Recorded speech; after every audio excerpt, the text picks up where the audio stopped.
for WJX and WJXT, did you all file any papers or just want to be heard? Okay.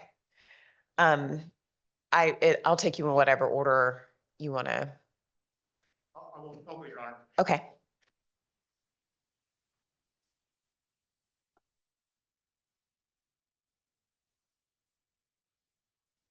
So WJAX opposes the proposed closure of the hearing for a couple of reasons. One, substantive, and one, procedural. The procedural one I'll discuss first. Procedurally, Rule 3.220M does not provide for an ex parte hearing relief, except to the extent that a defendant seeks to depose a Category B witness. Rule 3.22M states as following. There are 3 subpoints to it. The first 2 are relevant here. The first one states as follows.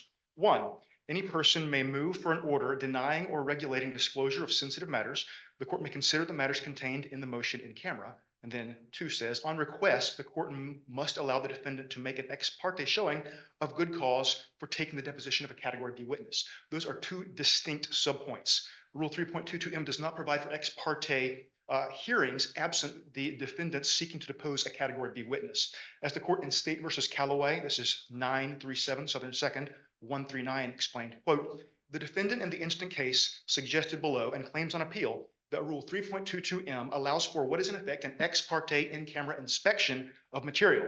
We cannot agree with the defendant's expansive reading of the rule. The rule allows. Can I stop you for just a moment? Yes. Aren't the facts in that, like the state side of the same case? Yes. Aren't the facts in that case important? Meaning the trial court in that case, the state was learning kind of in real time that the court was having a whole side litigation with the defense counsel. It truly was ex parte, meaning no notice, no hearings, no anything. And then the court was entering these side orders that were totally without knowledge of substance or anything related to that case. I find this very distinct and different in this particular case. I've had, now I think this is my 3rd hearing about trying to make a ruling in this case. The Callaway case, you don't find any factual distinction in what's going on here? I do. The point is well taken. There absolutely are factual distinctions, but the point of that case, and there are others that I can cite to you as well, are that these are 2 distinct subpoints. So unless the point being from that, and then these other cases that I will cite, is that unless a Category B witness is attempting to be deposed, then certainly the court may and absolutely is expected to review documents in camera. Absolutely. But for there to be the presence of counsel and argumentation to be made, that runs afoul of the principle of not just Callaway, but I can read here also from Ocala Star Banner versus McGee, 643. Wait, you're going too fast. 643. Yes, Southern 2nd, 1196. Quote, upon request, the court conducted essentially an ex parte hearing and an in-camera examination. We cannot condone this procedure, unquote. That related to some closed records. And then similarly, in Media General Operations Inc. versus State, 933 Southern 2nd, 119, the court has held the same thing, that ex parte proceedings were not permitted under Rule 3.22M, except to the extent that the defendant is seeking to depose a Category B witness. Okay. So, give me a second to look at those. sure.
I want to make sure I have, is 643 Southern Second 196? 1196. 119. I'm like, this case doesn't even look. All right, 119. I missed a one. Okay. I'm like, whoa, what is this? Give me just a second. It should be from the fifth DCA. Yes, sir. I'm sorry. I was like, what in the world is this? I was speaking quickly. I apologize.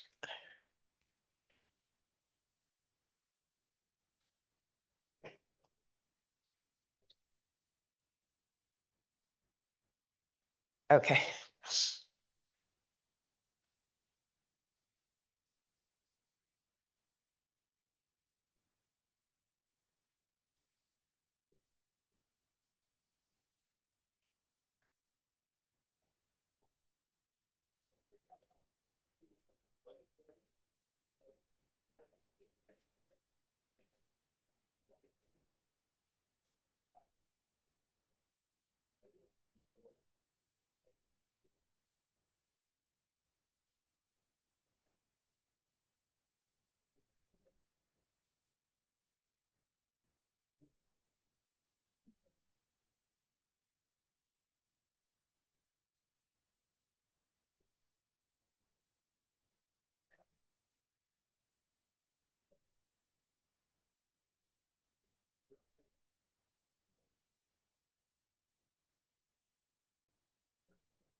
Repeat the second site, 933 Southern. Second, 1199.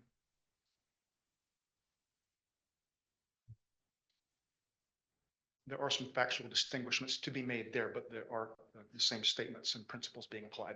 Okay.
Okay, I'll hear you. Thank you, Your Honor. The second issue beyond the procedural problem is I'm still stuck at the procedure.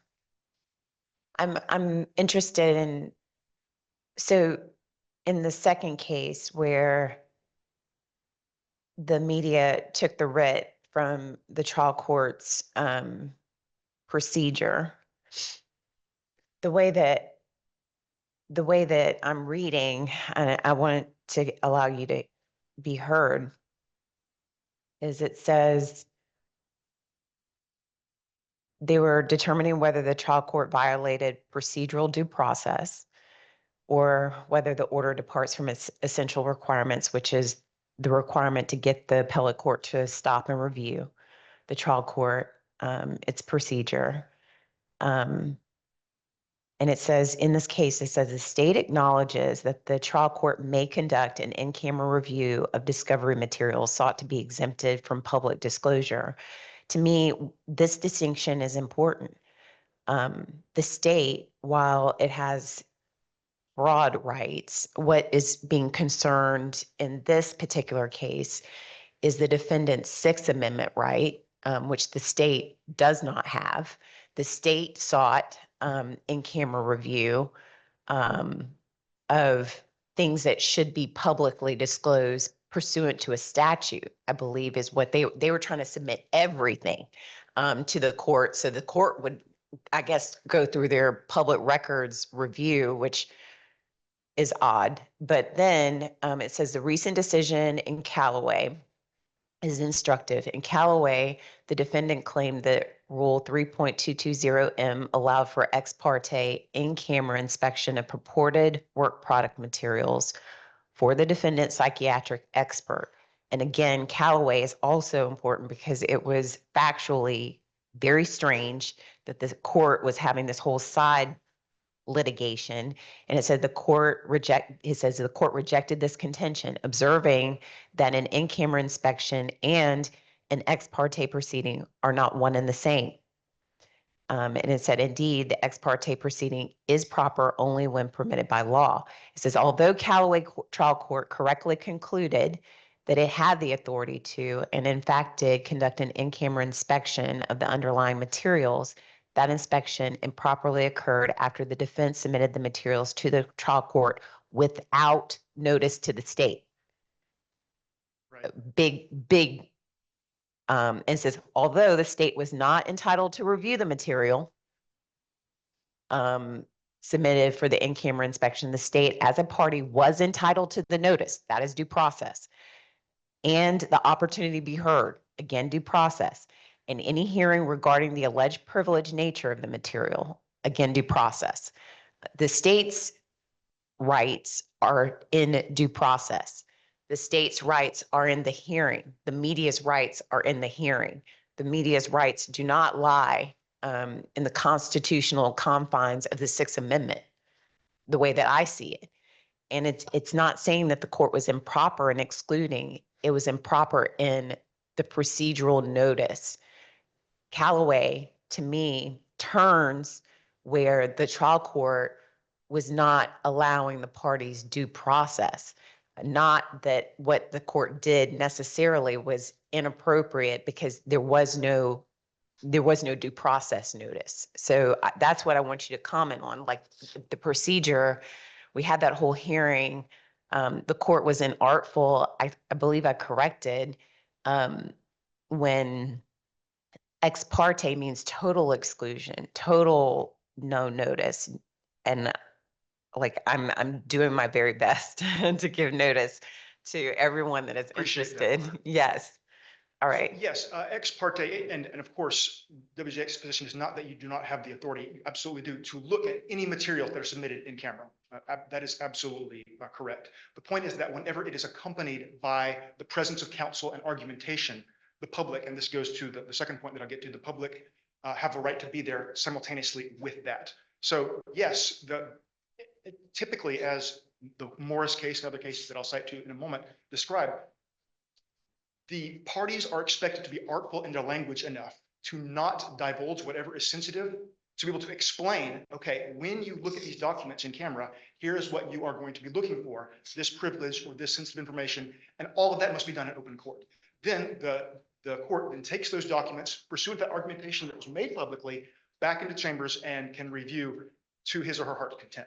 That's the distinction. Ex parte means when there is a party or party's counsel and the judge in exclusion, in communication, in argumentation to the exclusion of the public and or the other side. So that's the distinction. So certainly, yes, it is expected that you will take whatever documents need to be reviewed and review them in camera. But Well, you do know the problem with this case, do you? I am vaguely aware. Okay, And tell me what you're aware of. I'll see. As was, I'll read, on July 21st, the defendant, and this is from your order from 2 days ago. The defendant moved orally in camera based upon a privileged information to supplement their motion related to the materiality prong of the subpoena ducis tecum. What I think that, I'll try to cut it off to be brief. There's a case from 1988 in the Supreme Court called Morris, and I will go ahead and cite to that. And what the trial court did, it's Barron versus Florida Freedom Newspapers. And in that case, the trial court closed the proceeding based upon what it articulated as cogent reasons and said, if I explain those reasons in open court, then the cat will be out of the bag. I will not be able to, the reasons that I'm trying to protect will be divulged. So I'm going to enter an order closing, and I will not explain why based upon the Lewis factors, which we'll get to in a second. And the Supreme Court said, no, you can't do that. You have to, if you're going to exclude, and we'll get to the reasons why in just a second, you have to evidentiarily show all three reasons. You can't say, well, if I state it, the cat will be out of the bag and the whole point will be moot. That violates Lewis, and it violates the First Amendment rights of the public.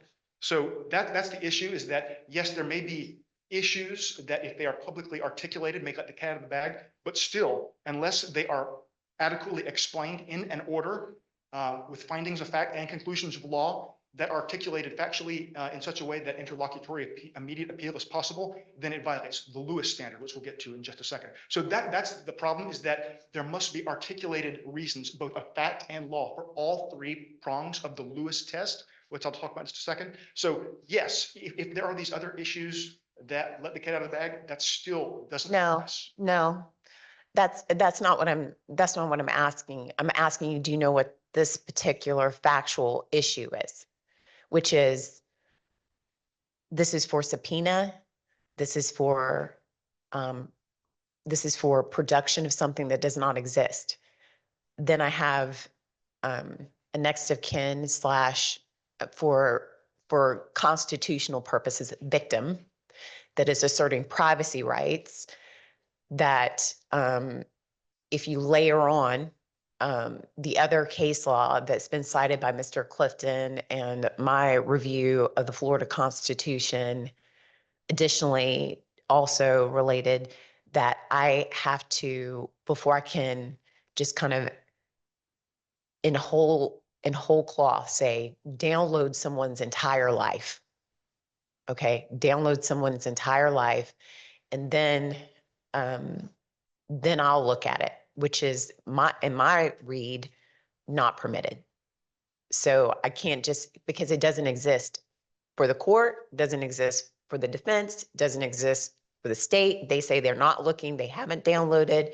So therefore, using the confines of what I have, which is representation based on deposition, because these cases, in my mind, don't answer this very particular, very unique factual circumstance, in the sense that when the other cases that I look at with download, the court had ordered it, it was there. This court, me, trying not to download Miss Bridegan's life. I'm trying to make a path so I can make a ruling, and then respecting everyone's rights.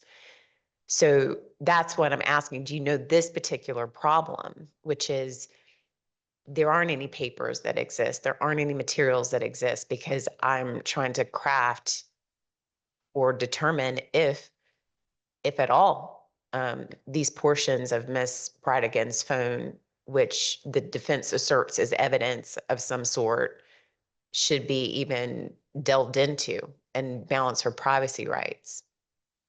Yes, and it is WJX's position that any argumentation that is made pursuant to that must be made in open court pursuant to the Lewis standard. That's all that I'm saying. And there's no Sixth Amendment carve out.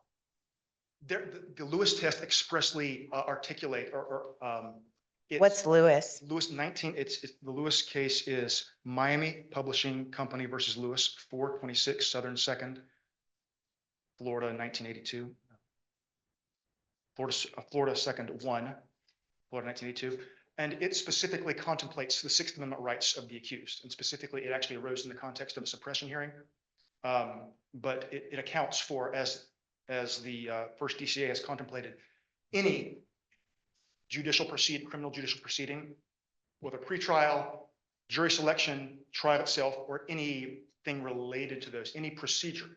And you can look at the infamous case that came out of here in Duval County. Are you talking about the Dunn case? Yes. Okay, well, I've read that. Yes. I think I cited it. Yes. At one point. Yes. Okay. And that affirms Lewis. Yes. Okay. That essentially the Lewis test applies whenever there is any attempt by the criminal defendant to close any pretrial trial proceeding whatsoever. And the Lewis test has 3 prongs. And the Lewis test states as follows.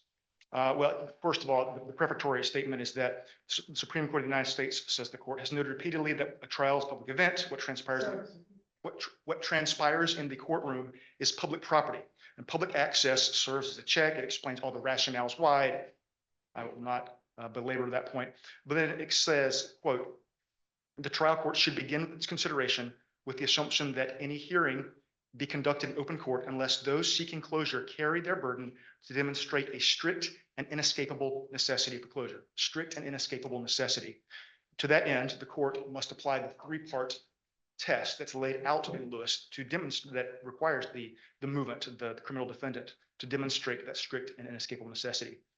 And the first element that the criminal defendant must prove is that, quote, closure of the proceeding is necessary to prevent a serious and imminent threat to the administration of justice, that no alternatives other than a change of venue protect the defendant's fair trial rights, and C, closure would be effective in protecting the right to the accused without being broader than necessary to accomplish this purpose. And the moving party must satisfy each of those elements evidentiarily. Allegations of counsel will not suffice. The court said, quote, those seeking closure have the burden of producing evidence, and by proving a greater weight of evidence as to each of the elements, that closure is necessary. The presumption being that a pretrial hearing should be an open one, close quote. Moreover, if the court permits closure, the judge must make specific findings of fact and conclusions of law as to all 3 of the Lewis prongs for the purposes of expeditious resolution of an interlocutory appeal permitting closure. And that's on page 9 of the Lewis case. And so at this point, we have sort of an unelaborated claims of privilege and non-existent. Right now, has been no evidence that I have seen proffered to satisfy any of the 3 Lewis prongs, much less all of them, to demonstrate that strict and inescapable necessity that the Supreme Court demands. And so really that's WJX's point, is that substantively, there has not been that evidentiary proffer that is necessary to permit the court under the First Amendment and under Lewis for closure. Thank you.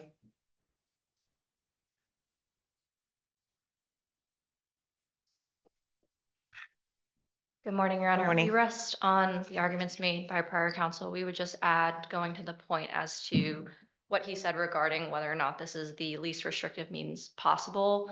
To the extent there is a avenue in which, 90% of the hearing is open and to the media, to the public. And if there are sufficient privilege arguments made in that hearing, which the media is privileged to hear the arguments being made, then this can be moved to another venue sufficient to meet the Lewis test. But we do rest on prior counsel's arguments for judicial efficiencies. Thank you. Mr. Clifton. Thank you, Your Honor. I wasn't going to argue this morning. You just want to rest on this, or you want to Well, no, talk to me? I agree with where they went with this in regards to how the hearing can be developed, because I think that does go into my arguments and what I filed with the court. Okay. And first, I just want to apologize. We did file an amended. I wrote this. No, it's okay. and It's I okay. Spelled Marcy's law, which is embarrassing. It's okay. Anyways, what we're claiming in this, and I think it's just a plain reading of the statute itself, when you look at the Florida Article 116, and it states that the victim has the right to be heard, and it says in any public proceeding, but then gives examples of those public proceedings, but then goes on to state, and any proceeding during which a right to the victim is implicated. So that's two separate proceedings there. You got public proceedings and any proceeding during which a right of the victim is implicated. Obviously, Mrs. Bridegan's rights are being implicated in this. It's her cell phone that they want to search. If there is an in-camera hearing, which has been ordered by the court, we're just stating that it should not exclude Mrs. Bridegan. She has a right to be there. She has a right to rebut the arguments that are going to be made, because this isn't just a presentation of evidence.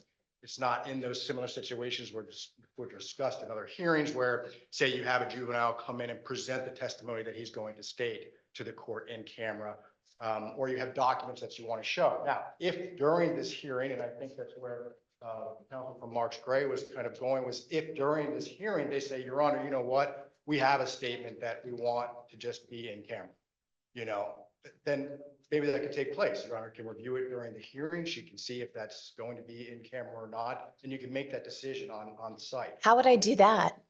Because they'll just bring it to you. Or you can ask us to leave. You can ask me to leave the courtroom. I've done that before in hearings myself and said, Your Honor, I want to say something that my client has told me and I don't want them to know. Please excuse them. But that doesn't mean I get to have a hearing by myself with Your Honor. And that's what they're asking for. They're asking for to come in and present argument. And frankly, Your Honor, they have presented argument motions that has been inaccurate. And if they're going to present argument, they're going to say things to you. So in That's that, their so presentation. so let's say I do what you're proposing to me, right? How is that different than what I was going to do anyway? Because we're there. We're there for the actual arguments and presentations that are going to be made. But they say they say in this moment, our next 3 sentences are going to be sensitive in nature. Then there wouldn't be the same objection if I asked counsel to leave. If they give a reason for it. I mean, it's not just, this is all secret, Your Honor. It's, Your Honor, you know what? We have a statement or a text message that we found on AB's phone that contradicts something Ms. Gardner's going to say, and we want to show it to you. That's a showing that we are now here and this needs to be in camera and we don't want to present it. But just to say we can't say anything about our defense in front of the victim, that's not their right. The Sixth Amendment is a trial right of confrontation, not a discovery right to compel whatever discovery you want. They can confront her. They confronted her for 9 hours already. Well, I'm gonna put this to you because you've been in all these hearings, right? The objection to the second deposition, then I overruled that. I allowed the deposition, trying to balance both the interests that I knew through the papers that it was a very extensive deposition, that it lasted for hours. And then it was culled down to whatever areas. And then in this latest pleading that has generated this litigation, in those papers, the defense writes the court saying 3% of these messages were delved into. And so you're saying your proposal, I'm trying to get where your position is. So you're saying from what I know from the papers, that this hearing takes place, they go forward with whatever evidence that they have, that they believe that they're deserving of Ms. Bridegan's additional information. So then at that point, when they say, we want to assert this very limited privileged argument related to after that evidence is concerned, you say that would be an appropriate procedure for the court to then just excuse counsel briefly, take that and either go forward or not. If they are providing a particularized reason for it, then yes, I believe you could say, step out, I want to review this real quickly, and then you can make the decision right then. You know what? This isn't, this will be public. Mrs. Bridegan can hear this, and then you can make that decision then. Because otherwise, I mean, what's happening then otherwise is they are just having a separate hearing, and they are allowed then to present whatever they want, and it's unrebutted. And to take the victim out of that completely, I think is against her constitutional rights. And I understand Your Honor is not, you're in a difficult, it's Well, a unique situation that I've not been able to find case law me either. specifically on. And so, Me and I either. understand that we're trying to craft something that works for everybody. But they have a right to confront a witness. They have confronted her. Mrs. Bridegan is. Well, no. I'm not there yet. I'm not at the confrontation. I'm at the broad liberal discovery rules that, honestly, I'm treading new ground. That, so we've been deep diving into F. We've been now messing around with subsection M, but also there's B, like that no one is even talking about, which is B is the defense has to be given statements, and it doesn't necessarily preclude that it comes from a phone.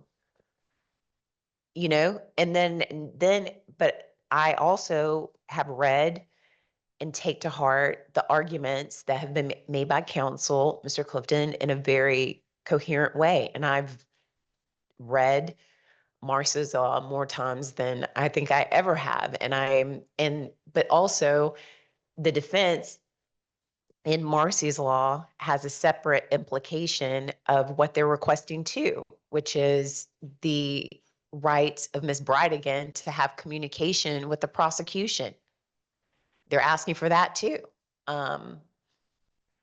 So, I mean, but I'm trying to understand, is this a distinction without a difference? So if you all came to what I have scheduled on Monday and I start the hearing publicly, and then they say, Judge X, I have a brief excusal, then you all come back, I make my ruling, how would you be able to rebut it?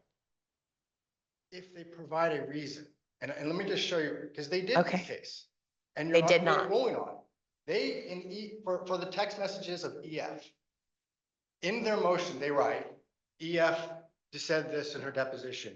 EF said this to our investigator. We believe then, based upon that information, that there was some type of communication between these two where there was influence.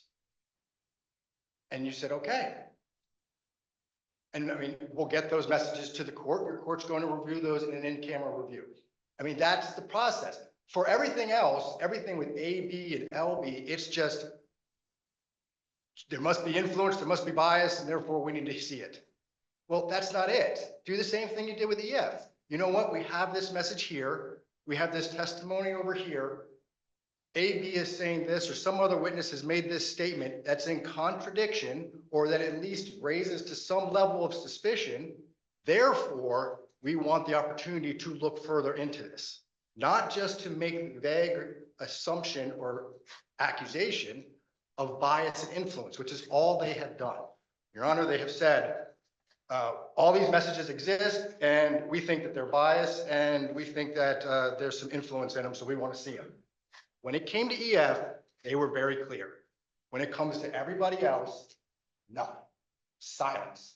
And then they said- Different. In the hearing, in the hearing, Miss Nelson, I don't have my notes with me, but like my memory serves and it can be corrected, which I believe that Miss Nelson said, because I took a break, something to the effect of like about the messages between law enforcement and the prosecution, that they wanted to give me that information separately.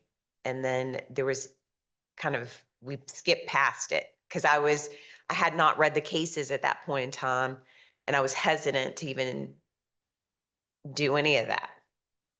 Then they have to provide, I mean, there it is. I mean, then tell me, give me some type of particularization of why this is even an issue. Okay. I mean, that's what we're asking for. So if we're in the middle of a hearing and they say, again, Your Honor, they say, listen, we have a statement from this witness and it contradicts something she said, and we want to be able to show you something that's to our defense strategy without them in the room. Can we please do that so you can decide whether it's public or not? Okay. Then we deal with it. But then Mr. Clifton, like, I'm still stuck at, like, because I limited based on Ms. Bridegan's objection. And I, like, understandably, it was a very particular and long period of time. And then it has also been argued to this court multiple times that they have the other part of the two-way communication without any acknowledgement. I have no clue, but it's been argued several times. It's been attached to the deposition. I mean, they attached the Where? document to the deposition. Which one? The first deposition, Your Honor. The So I first think the depo? Attachments were under seal, but there is. So, you know, and Ms. Bridegan's first depo? The Yes, second question- part? No, the first deposition that she had in. Oh, you're saying in the depo, there's questions related to AB and An LB. actual document showing a text message, and I believe that that was attached to the deposition. I only got a summary. I got, it's like 4 pages on every page. That's what I got. Okay, well, I don't have that. I don't have what you're talking about. okay, Okay. all right. So, I mean, it does exist. And I mean, I don't want to. Okay, no, right. I want to kind of stay focused on just, I understand that, like, you know, this upcoming hearing, it may not be ideal. But it's the least restrictive, I think was the correct word for it, because otherwise what you're allowing is a separate hearing for the defense to make arguments. And that is our concern. If they can come in and just present what they believe and why without any rebuttal whatsoever, then how do we, I mean, because, you know, frankly, Your Honor, if you say, all right, well, I'm going to order the subpoena and I want to file a motion to quash, what am I filing it on? My inability to do anything. I don't know what they're arguing. I have no clue what happened. Now, if they have, you know, they're going to have to present something. I'm sorry. Sometimes in law, you got to make decisions. You got to weigh it.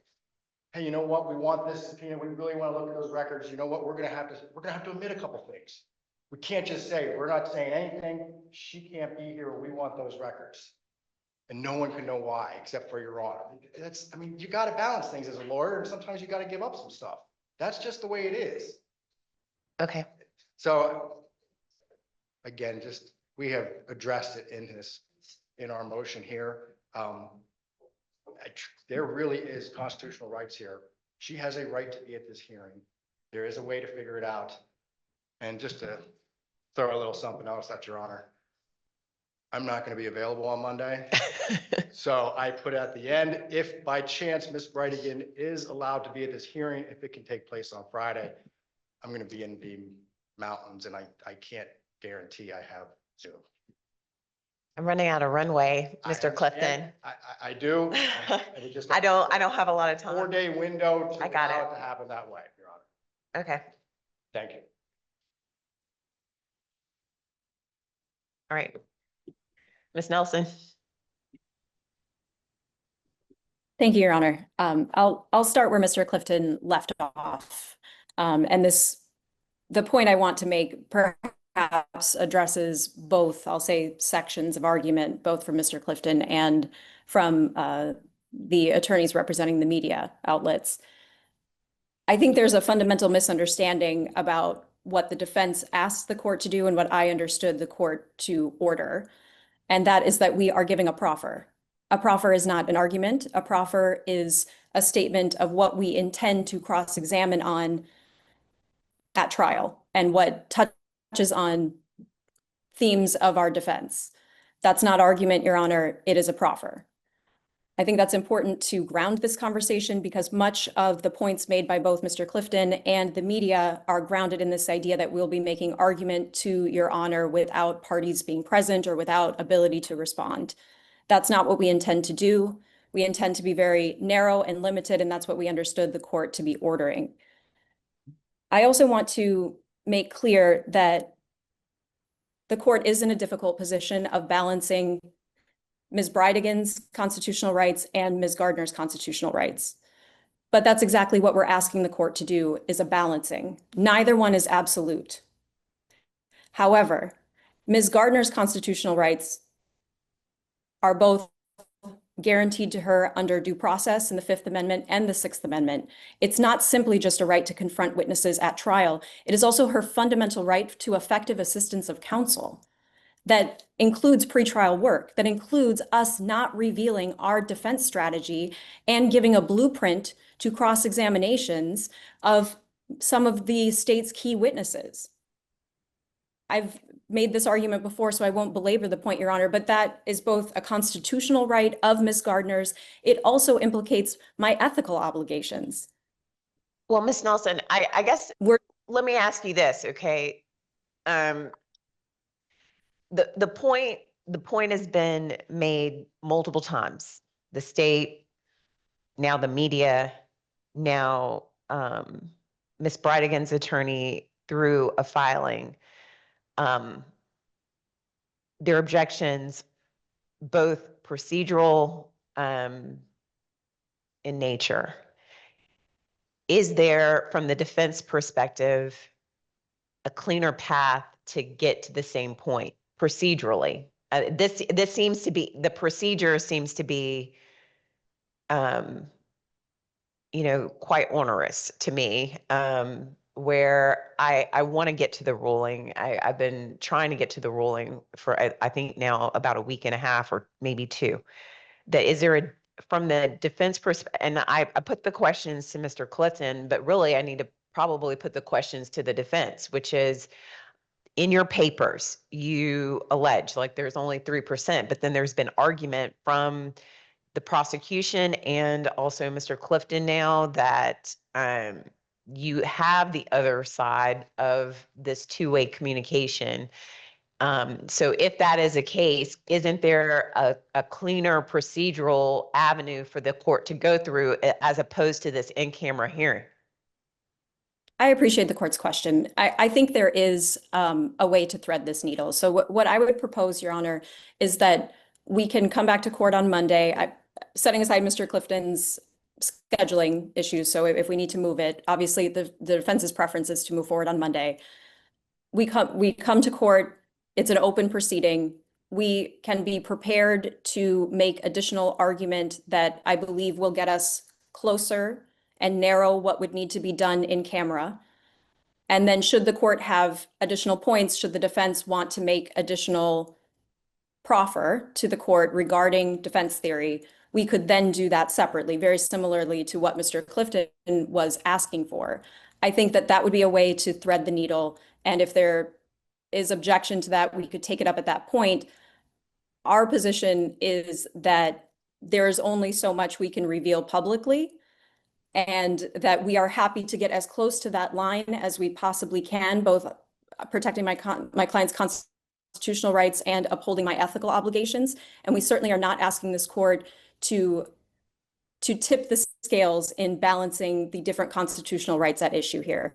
And we believe that that would protect Ms. Gardner's rights, it would be respectful of Ms. Bridegan's rights, and it would certainly uphold the First Amendment rights that the media is speaking to the court about. I do want to make separate argument on that separately, Your Honor, but that is our proposal and how to move forward. I think also, okay, well, let me just pause there. What's the party's position there? The state would be there. The media would be there. What's y'all's the offer by Ms. Nelson. That would be amenable to WJX. I just want to clarify one point is that calling something a proffer rather than an argument may not be the correct analysis. In Morris, the Dunn case, the first DCA said that the access question cannot be resolved solely on the label that we give something. So what is the difference between a proffer and an argument? The functional analysis is what controls according to Morris. And so attempts to engage in sophistry potentially by calling something, this is not an argument, it's a proffer. Well, what is the practical distinction between the two? The Morris court demands that the court engage in a functional analysis as to what's actually being provided rather than the label that the parties call it. So that's the only rebuttal that I'll make to that point right there. Okay. But that's what y'all were asking for, is an open hearing until it cannot be open anymore. Where there's argument or proffer being made, yes, that is public, but the presentation of documents certainly can be made in chambers under the Lewis test. Okay. Mr. Clifton, you're not available. So, what about Friday? Can we do this Friday? Tomorrow? Yeah. I mean, I don't want to do it next Friday. I'm available tomorrow. Ms. Nelson. Your Honor, may I have a brief moment to consult with the rest of the team? I Yes. apologize. Thank you, Your Honor. You can go off. Okay. Mr. Siegel, are you available on Friday? Thank you, Your Honor. Steve Siegel, Assistant State Attorney. Wait, I'm just, yes or no, and then she's gonna come back. Are you, like, she's off the camera. Oh, I'm sorry. Can you look at your calendar? Mr. Siegel, I already will. okay.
Melanie, while we're off, can you show me how this works on my computer?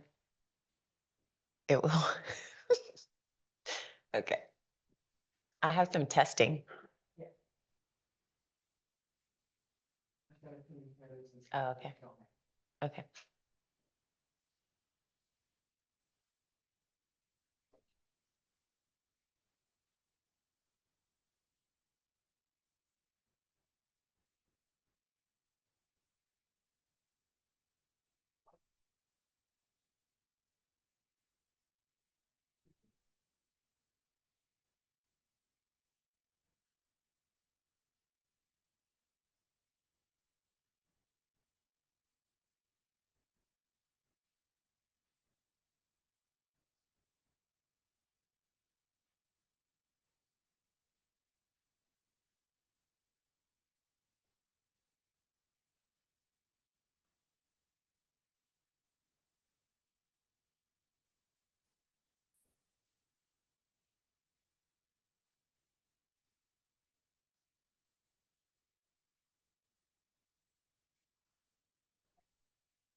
Okay, go back on. Ms. Nelson? Thank you, Your Honor. Thank you for the court's indulgence. I apologize for the delay. I unfortunately am out of the jurisdiction and I have a conflict tomorrow. I was trying to see if I could get coverage in order to get to Jacksonville. I'm not able to do that by tomorrow. Okay, Apologize. okay. Well, Mr. Clifton, you are what, in spotty coverage area? I think that's it, Your Honor. I tell you, I mean, Wi-Fi is available almost anywhere these days, but I can't promise that I'll be able to get a full Zoom and be on. I understand though that, I was hearing still haven't happened, so I don't know. It's certainly not a situation where I'd like to be, not able to log on or for people losing Signal? not be able to hear those types of situations. And you're not available until next Friday? Next Friday. Not something I can do. No, I understand.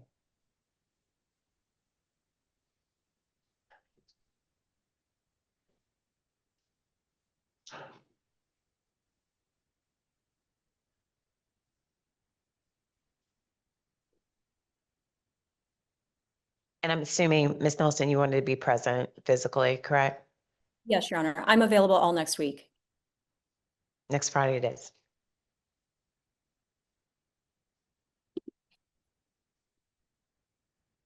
All right, I'll enter an order.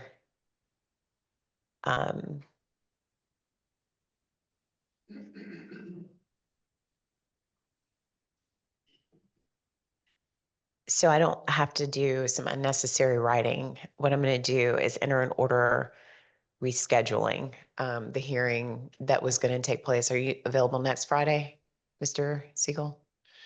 Thank you, Your Honor. Good morning. Steve Siegel, Assistant State Attorney on behalf of the state. I just wanted a moment of clarification. Has the court asked the state whether or not this purported procedure is acceptable to the state? Yes, I'm going to ask that first. Thank you for State- pointing that out. I'm sorry, the state objects to the proposed proceeding. It is still an ex parte proceeding as contemplated, and the state is, I object to it on behalf of the state of Florida. That you'd be present there? If there is a moment during this hearing where the court. Well, I will let the objection happen. It's going to be a public hearing. That's my understanding, that we're going to have the hearing on Friday. I understood from listening to counsel that there would be a point at which, if there is a matter that has been particularized, the court would meet with counsel for the defense so that they might proffer to the court, out of the presence of the state, their further reasoning as to why they want that particular material. I still contemplate that as an ex parte proceeding, which the state has objected to. Okay. We keep using that word ex parte when everybody is in the room. It is an in-camera review is my understanding of materials that they were going to produce is my understanding. After argument is made publicly with everybody here, that would allow for objection or counterpoint before an in-camera review would either be granted or not granted. When Your Honor conducts an in-camera review, will counsel for the defendant be present with the court No, to explain? no.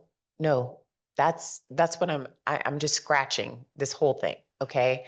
Which the point has been made. It would be, I'll go back to my papers. I will try to articulate this the best way I can. I've already granted on EF. I'm trying to get to a point where I could do the in-camera review. That's what I'm trying to do. Either I'm going to grant it or I'm not going to grant it per the rules. And so I'm going to scratch the whole, they're going to come in and make whatever proffer. They can, Ms. Nelson, can you do it on a provide materials and give the argument? Let me ask you If the that. court is direct, if the court is directed to do it in that manner, we will proceed in that manner. Yes, I am, because this has become almost, this is almost disruptive in the flow of everything. So, We understand the court's ruling and we will respect it. I will do a second amended, make myself clear. So it is I'm going to either grant an in-camera review pursuant to the rules or not. They're going to make their argument here in open court. Are you objecting to that? Your Honor, what I would object to, if the court is going to have an open proceeding and they are to make their arguments and the state is present, I have no problem with that. The only thing that I would ever object to at this juncture, until we know more specificity, is any circumstance under which the defense would be present with the court without the state present to continue to make argument, a proffer, whatever it may be as it relates to that. And it sounds to me like the court is saying that's not going to happen. Correct. I'm going to correct it that there've been valid points honestly made on both sides. And I, for the life of me, cannot find anything like this. I mean, literally nothing. It's either what has been answered by the appellate courts has been something way less complicated than this. Generally speaking, the state is the one that's doing this for like informants and things like that. Those things are held in camera, but it's a different portion of the rule. This is new territory. So I'm trying to be respectful of everyone's rights and make sure that we can have a path forward. But at this point in time, it's, in my view, I need to do the proper analysis, and the procedure is being disruptive. And so to the extent that I can take away that disruption as far as the procedure and make the arguments that have been made, I think the arguments that have been made thus far related to EF, different circumstance, easier answer, because there was kind of extrinsic through the affidavit and what also existed within her own deposition that made the answer to that, the ruling of the court, a much easier answer. But what I'm saying is the defense points in their papers that they only got 3% of the answers that were posed to Ms. Bridegan related to the other places where they believe that they are entitled to disclosure. I don't want to order any more depositions or anything like that. I think, that's not necessarily contemplated by the rule, even though it was suggested by the state related to EF. It wasn't asked for. And then, so they're saying we only have a portion of the information. The state is arguing they have the second part of it. And I'm trying to be respectful. And if I am going to do an in-camera review, I do know what cell phones are, do know what forensic downloads look like. I don't want to be in the dark if I do grant it. So as much as it can publicly be articulated for the court, and if I grant the in-camera review from there, if materiality is satisfied, then I would go to any type of particularization if that is the next step. So I'll amend the order today, consistent with the arguments of counsel. Thank you. All right, so next Friday is August, what? I'm sorry, July 31st. It'll be, are y'all available at 10 a.m.? 10 a.m. I will make myself available. No, are you, Sure I am. Mr. Clifton, Ms. Nelson? Yes, Your Honor. Thank you. Thank you. All right, 10 a.m. courtroom 407, right? Thank you all.